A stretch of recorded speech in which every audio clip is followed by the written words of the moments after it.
This video today is titled, Where Are All the Buyers Coming From? So please subscribe to my channel so I can bring you more content in the future. I'm Nancy Dykeman. I'm a local real estate broker in Central Florida, and I love bringing you the latest and greatest information.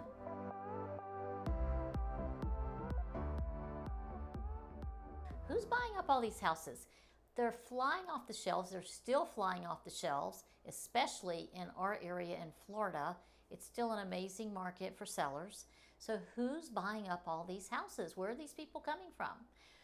We've heard rumors recently about Wall Street buying up a lot of homes.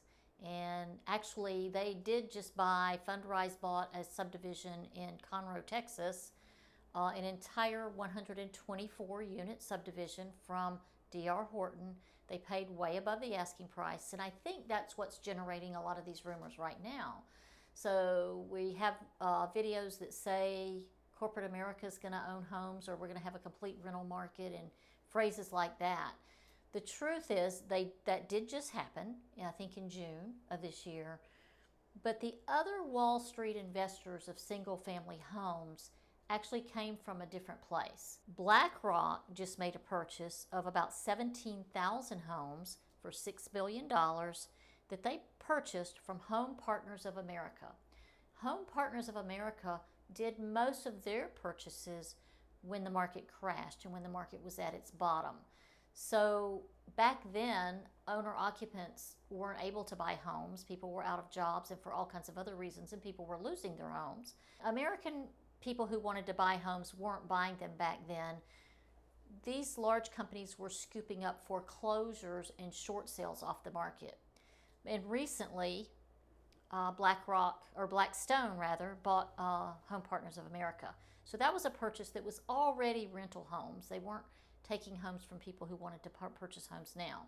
There's another company, Blackrock, which most people have heard of, that owns Invitation Homes, and Invitation Homes owns about 80,000 homes.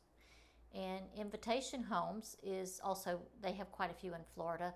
They purchased up homes in blocks or lots from companies who had been acquiring homes during the same time period when there were a lot of foreclosures and there were a lot of short sales. So those companies aren't outbidding home buyers today on a one-to-one basis. They buy large blocks of homes that were already purchased by other companies during the crash. And we're glad they did, because it cleaned up a lot of neighborhoods.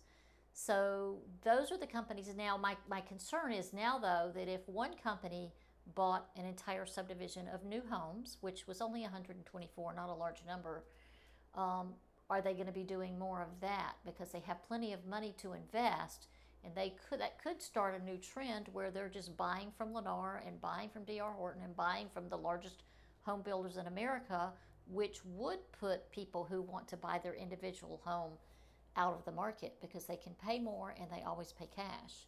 So that is a little bit of a concern. But who else is buying all the homes? Is it people coming from different countries? Well, let's look at that statistic for a minute. Foreign buyers who are buying in the U.S. Non-resident, we'll call type A, are people who have permanent residences outside the U.S.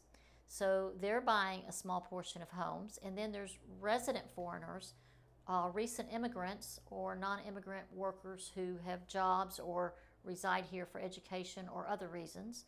So a small percentage of them are also buying homes. But there's about, like this past year, there was from I think February of 20 to March of 21, there were only 107,000 of those buyers, which makes up only 1.8% of the home sales.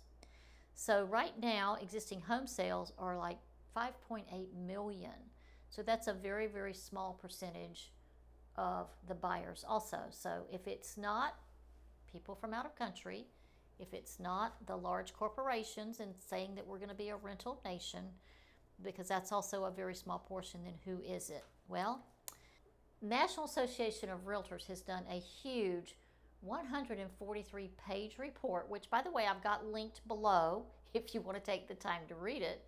But let me give you some of the highlights of who's buying homes. This report that NAR has put out as of June gives us the age of people who are buying. who are already U.S. citizens. So from 22 to 40 years of age, the Gen Ys and millennials, they make up 37% of the buyers in the market. They're the largest segment of buyers in the market. They grew up, they had families, they want to own homes, and who can blame them? We all do. So that's the largest percentage. The next one is the baby boomers, which are ages 56 to 74. They make up 32% of the market. They're running just behind millennials. So those are the two largest segments of the market that are purchasing homes right now. The third is Generation X. There's a smaller group of those, though, of Generation X, and that's the 41 to 55-year-olds. They make up 24% of the market. And believe it or not, the silent generation, ages 75 to 95, more power to them, make up 5% of the buyers in this market. So those are the people who are buying now. I'll let you look at the numbers in the report, but the largest percentage of home buyers of any age here started their search online. That's where they start now. It's always online. We've heard as high as 87 to 91%. NAR doesn't show that statistic. They show it lower, but that's where the largest percentage of them started. The second largest percentage of them just called a real estate agent. So online and real estate agent is number 1 and 2. Number 3, a lot of them contacted a lender first because they wanted to see if they could qualify. And number 4, they talked with a friend or relative. Number 5, they actually drove the neighborhoods to look for homes. That's where they started their search. It doesn't say where they ended up, but that's where they started. Also, what was interesting to me is that 91% of the buyers were satisfied with their agent's knowledge of the purchase process. They trusted their agent. 76% would recommend their agent to other people who wanted to purchase homes. And 87% of those buyers financed their purchase, which actually contradicts some other studies I've seen where 25% of purchasers are cash purchasers and they're buying for investment. Some of them are buying with builders. They're actually having homes built for cash to either rent out or to sell to the public and make a profit. Most of them are buying to rent, which is good because we need more rentals. But why are there so many more people buying than there are homes available? We didn't build for so many years. Builders did not build from the crash of 2008 through I'd say about 2017 they started building again en masse. And that is just now picking up to a substantial and feverish pace where they are building feverishly to meet the demand. So for so many years, we had a shortage, we had a shortage that was going to be created by the lack of building and by a large generation, which is the millennials and the Gen Ys, growing up and needing homes. I don't think this is going to end anytime soon for the states that people are moving to, which is Florida, Texas, Arizona, the non-income tax states where people are flooding to from other states that are high income tax states, and of course the weather I think plays a factor also. So we still are going to be in good shape for a seller's market for a good while to come in our area.